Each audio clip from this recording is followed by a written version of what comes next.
The next leadership tool is communication. Communication? You might think that because you communicate with people every day, you hardly need a tool for that. Well, let's see.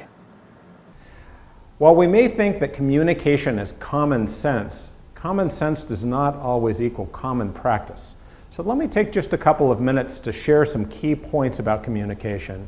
And like for me, they may be a bit of a reminder for you on some things we need to keep in mind when we communicate.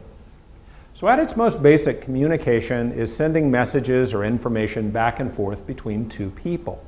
Now that seems pretty straightforward, right? But I want you to imagine that all of us kind of walk around in a bubble. And that bubble is shaped by all these different influences in our life.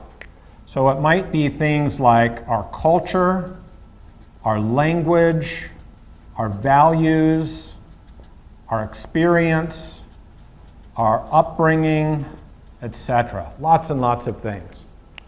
And those bubbles help shape how we code and decode messages. Now, what do I mean by that?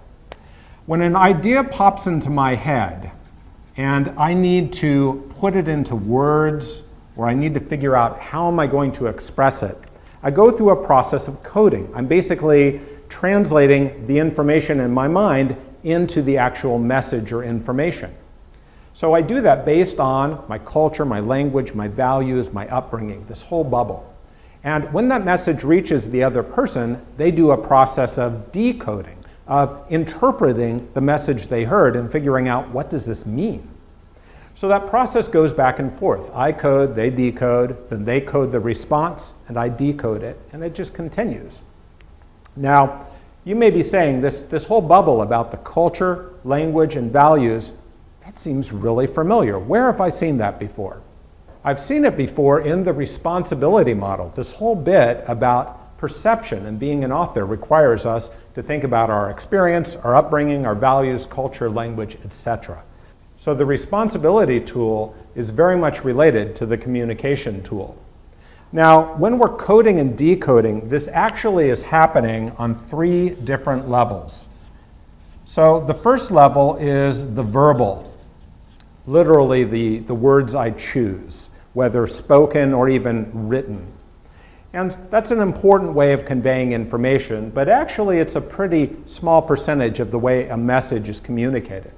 The second way of coding or decoding is through the paraverbal. Now, this is a term you may not be familiar with. It was new to me too. And paraverbal has to do with the tone of voice, the pitch, how high you talk or how deeply, and also the pace. Are you talking very, very quickly, or are you talking slowly and with clear enunciation? And so you also get messages coded or decoded using paraverbal. And then the third way is with nonverbal. And you've probably heard this before. And nonverbal has to do with your gestures, your body language, your expressions. And so when you think about the coding, the verbal, the word you use, is actually the smallest percentage of how a message is coded or decoded. Paraverbal is a larger percentage, but by far the largest percentage is nonverbal. And think about this for a minute.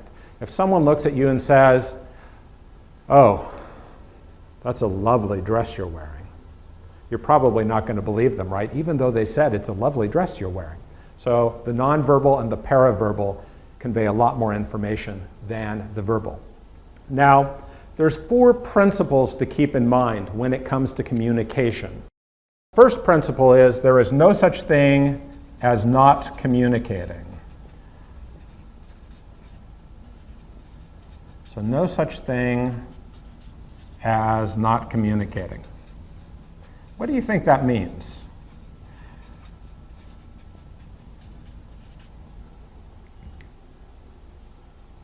If I just look at you and say nothing, am I communicating? Of course I am. I'm sending some message. Even the absence of me saying something is communicating. It might be, I'm angry at you. It might be, I don't know what to say. It might be, give me a minute, I'm trying to think, or maybe it's, I didn't hear you, but I'm communicating something. The second principle is perception is reality. And what does that mean?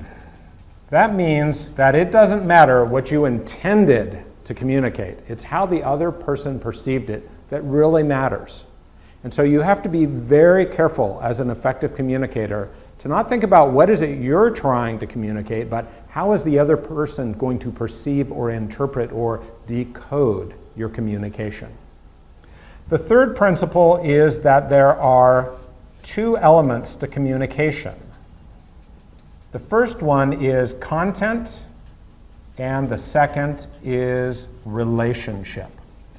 And I'll give you an example of this. If your mother comes up to you and says, "Honey, it looks like you've put on some weight," you're going to react one way. But if you're just walking down the street and some stranger comes up to you and says, "Honey, you've put on some weight," the same message, even delivered with the same tone of voice, the same verbals and nonverbals and paraverbals, is going to be delivered and received completely differently. And there's a reason for that. Because of these two, the content, what is communicated, and the relationship, the person with whom you're communicating, in those two, the most important, and this is the fourth principle, is the relationship is the most important. The relationship is king, because the relationship you have with someone is going to influence the quality of the communication much more than what is actually said. When you think about our DKSH values, what is the relationship with the communication tool? Of course, we use communication every day, but it is especially important when it comes to empowerment and collaboration. Empowerment is about the relationship between people and the autonomy that is given or taken between them. Clear communication is critical with empowerment, to set clear expectations and boundaries, and to ensure shared understanding. This is also true for collaboration. To work together effectively, we have to communicate effectively. Communicating frequently doesn't mean you are communicating effectively. Apply the communication tool to improve the quality of your communication.